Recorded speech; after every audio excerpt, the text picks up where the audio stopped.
Carta de São Paulo aos Romanos, capítulo 12, versículo 2. E não vos conformeis com este mundo, mas transformai-vos, renovando a vossa mente, a fim de poderdes discernir qual é a vontade de Deus, o que é bom, agradável e perfeito. Palavra do Senhor. Comentário: Romanos 12, 2. São João Crisóstomo. A figura deste mundo serpeia pelo chão. É vil e temporária. Nada tem de sublime, de duradoura, de reta, mas está pervertida. Se, portanto, queres andar corretamente, não te conformes com a figura da vida presente, onde nada persiste e perdura. Por isso, o apóstolo a chama de figura. E em outra parte ainda, pois passa a figura deste mundo, 1 Coríntios 7:31. Com efeito, nada tem de estável e fixo, mas tudo é temporário. Daí dizer, deste mundo. Com essas palavras, declara que é fluxo e com o termo figura, indica que não tem substância. Com efeito, quer digas riquezas, glória, beleza corporal, prazer, algo que pareça grande, tudo é apenas figura e não realidade. Demonstração, disfarce e não substância permanente. Mas não te conformes com isto, mas antes transforma-te, diz ele, pela renovação da mente.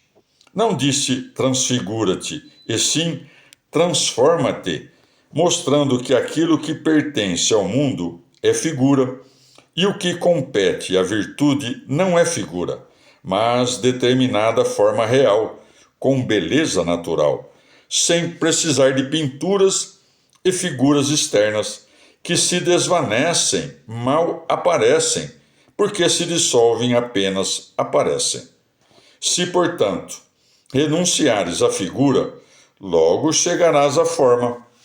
Nada mais fraco do que a malícia, nada envelhece tão facilmente. Em seguida, porque se tratava de homens que talvez diariamente pecassem, reanima o ouvinte dizendo: renova-te diariamente. É isto que fazemos em nossas casas, esforçando-nos cada dia por restaurar o que envelheceu. Opera o mesmo em ti próprio. Pecaste hoje? Envelheceste a tua alma? Não desesperes, nem desanimes, mas renova-a pela penitência, as lágrimas, a confissão, as boas obras.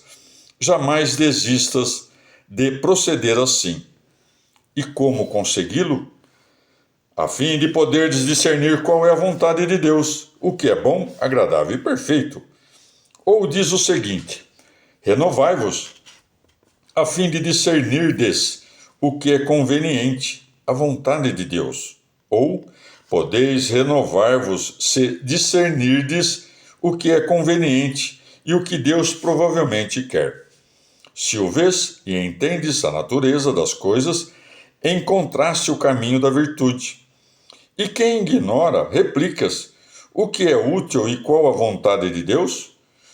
Os ambiciosos das coisas presentes, que julgam invejáveis as riquezas e desprezível a pobreza, que cobiçam o poder, que almejam a glória exterior, que se enaltecem por levantarem casas esplêndidas e adquirirem magníficos sepulcros, por terem uma turba de escravos e ao redor de si um enxame de eunucos. Estes ignoram o que lhes é útil e qual é a vontade de Deus. São duas coisas conexas. De fato, Deus quer o que nos é útil, e nos é útil o que Deus quer.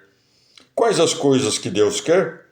Que vivamos na pobreza, na humildade, no desprezo da glória, na temperança, e não nas delícias, nas tribulações, e não no repouso, no luto, e não na dissolução e no riso, e no restante que foi preceituado.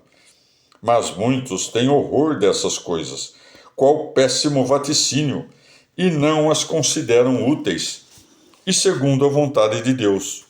Por isso, nunca assumiram esforços no intuito de adquirirem a virtude. Os que nem sabem o que é a virtude, mas admiram a maldade em vez dela, e aderem, em vez de a uma mulher casta, a uma meretriz, quando poderão apartar-se do mundo atual? Por conseguinte, é necessário, sobretudo, que façamos um juízo reto a respeito das realidades, e embora não sigamos a virtude, ao menos a louvemos. Se não evitamos o mal, entretanto o reprovemos e ao menos seja incorrupto o nosso voto. Assim, procedendo avante, somos capazes de empreender as obras.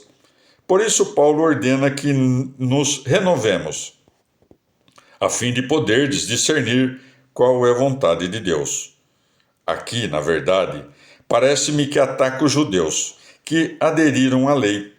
Era também vontade de Deus aquele estilo de vida antiga, da antiga lei, não proeminente, mas concedido por causa da fraqueza deles.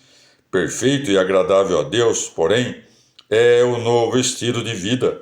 Por isso chamou-o de culto espiritual, distinguindo-o do antigo culto.